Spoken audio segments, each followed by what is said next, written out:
Spirit of the Sword. Written and narrated by Alan M. Gully Jr. Part 1. Balator. Chapter 1. Barty Village.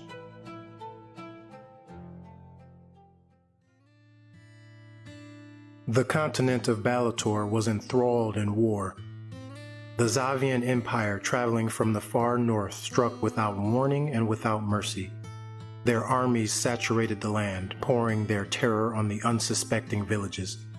Led by the Zavian general Norplex, they sought total surrender. Those who resisted would be converted, enslaved, or slain. Relentless in their pursuit, Zavia's thirst for carnage was unquenchable. Pushed to the brink of survival, the remaining Balatorian inhabitants regrouped, forming a desperate resistance force. In the absence of the king, the General Supreme Ultio Jad and other high-ranking officers formulated plans to stem the tide of war. To accomplish this goal, the Western Yartios Academy, once responsible for the education of scholars, was reorganized into a training facility. Able-bodied men were recruited in great numbers from the free villages across Balator. The small, peaceful village of Barty was one such village, located in the southernmost region of the continent. As their enemies rained down from the north, their location alone became its own defense. Small cottages were scattered about, extending out from a cobblestoned town square. Wheat-thatched roofs, small glass windows, and walls made of wattle and daub formed their structures. Humble wooden business stalls stood circling that main hub of the village. A watering well stood in its center. Vast grass-laden hills and fields of unharvested crops surrounded the area. During the season of harvesting, an annual harvest festival was held. Despite the troubling developments, the village elders thought it wise to maintain high spirits. Salted meats, steamed vegetables, wine, and sweet fruits were shared amongst all to commemorate another year of blessings. Musicians brought out drums and stringed instruments to relish the moment as well. Villagers of all ages contributed and looked forward to this cherished time. A man from the village, Gideon Tasken, always enjoyed the lively festival like so many others. Raised as a farmer, he worked in the fields daily, from planting to harvesting. Though the work was challenging, it gave him a feeling of contentment. Village life was quiet and peaceful, which served his easygoing nature. Never traveling further than the fields outside the village, he was fearful of the unknown, though he would never admit it to himself. The war only provided another excuse to remain in the village. Gideon was a tall man with broad, muscular shoulders and a lean body. His skin was dark brown and jet black curly hair covered his head. Brown eyes sat above his high cheekbones and a thin black beard was spread across his jawline. On the day of the festival, Gideon strolled home from the fields to prepare for the celebration. He walked along the narrow dirt roads leading back into the village. After passing a few cottages, he came upon his own. The dwelling itself was like the rest. A small window occupied the east side of the outer wall, with a single wooden door positioned next to it. Gideon walked inside to a mostly open area. A small wooden table was stationed in the middle of the room, with 2 wooden chairs and a black lantern. The far left corner was a designated cooking area, where a small black pot hung over a smothered fire. On the right rested 5 wicker baskets, all filled with vegetables. He sat his tools and another wicker basket brimming with freshly harvested corn onto the table. Using a bucket filled with water, he washed off his face and hands. After changing his clothes into a gray woolen tunic and brown pants, he was ready. Music and the mixture of voices began to float in the air. Large lanterns strung up on wooden posts were spread throughout the village. Long, decorated wooden tables were brought into the square and business stalls were used to distribute food. Rejoicing was had by all as the festival began. Gideon walked about, greeting and mingling with his neighbors and friends as they enjoyed laughter and song. His movements, however, were in search of a very particular person, Lana Noma. As he scanned through the faces, he was finally rewarded. Lana was a beautiful woman of average height with dark brown skin and a slender frame. Brown braided hair came down to her shoulders, complementing her full lips and deep brown eyes. She wore a long flowing orange dress that stopped at the ankles and was fitted at the waist. Gideon walked directly over to her. "Good evening, Lana. You're looking very beautiful tonight." "Thank you, Gideon," she replied. "It's such a good night for the festival. Everyone seems to be having such a good time. It's even managed to put a smile on your face." "My smile is only reserved for you, Lana," Gideon said flirtatiously as Lana blushed. "By the way, I wanted to speak with you about something rather serious. Will you come with me?" "Of course," she gleefully accepted. Gideon led Lana outside the village to a small hill, inviting her to sit down. Music could still be heard faintly, being slowly drowned out by noisy insects. "Lana, I've known you for a long time and you've always brought me such joy. Anytime I'm around you. My life is much better with you in it, and I've dreamed you feel the same way too." Gideon paused and cleared his throat. "What I'm trying to say is, will you marry me?" Lana's face showed instant shock, then gave way to joy.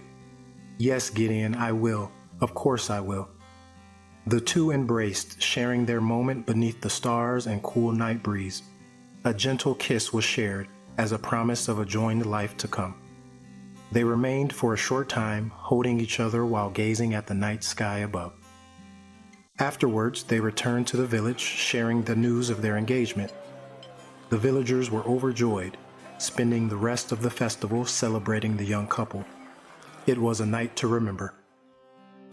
The next morning, Gideon awoke to the loud chattering of neighing horses outside his door. The sound of footsteps followed, seemingly approaching his home.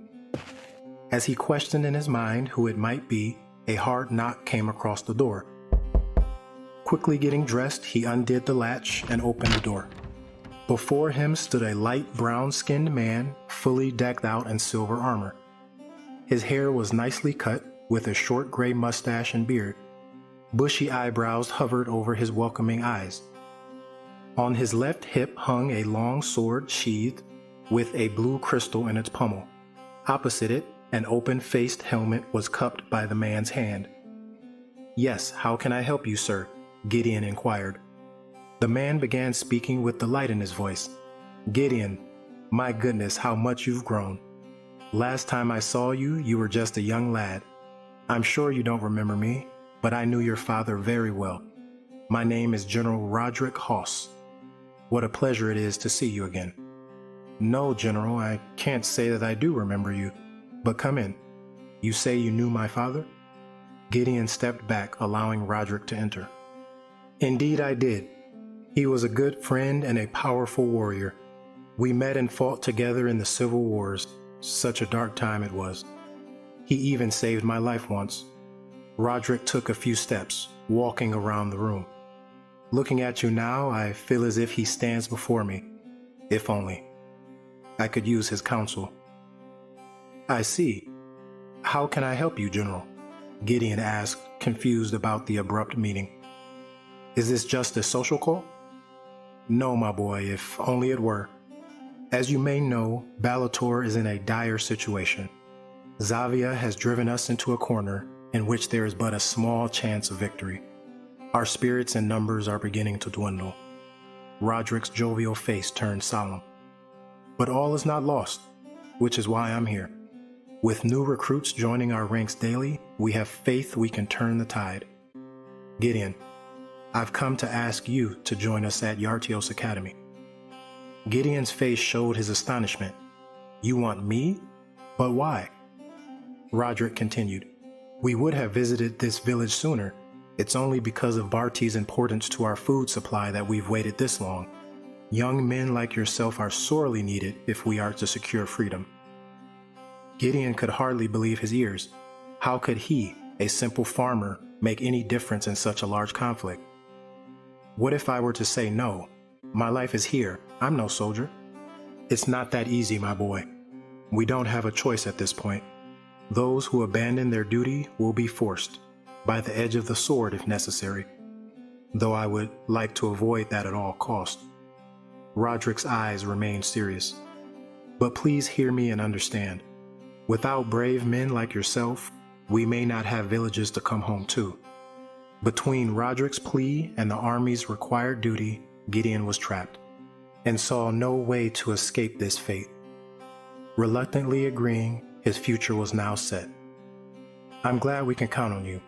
In 3 days, we will leave for Yartios Academy. I'm sure your parents would be very proud of you. But forgive me as our time is short. I must leave now to meet with the others. Roderick shook Gideon's hand and walked to the door. Despite the circumstance, I am glad to see you again, Gideon.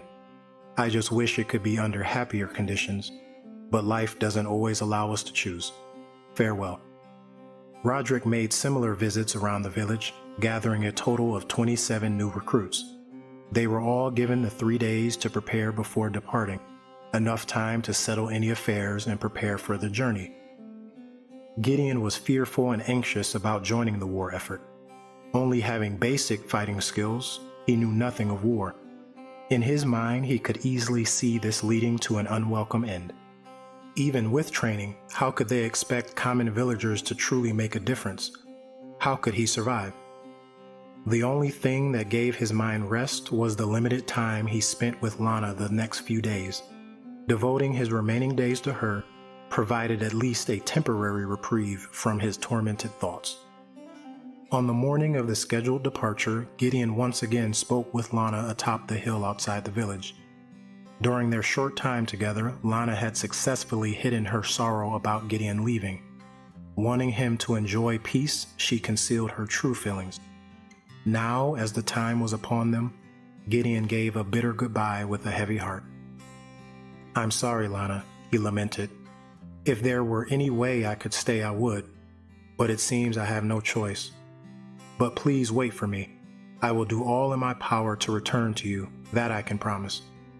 Lana nodded in hesitant approval, being unable to reply, as streams of tears laid tracks on her cheeks.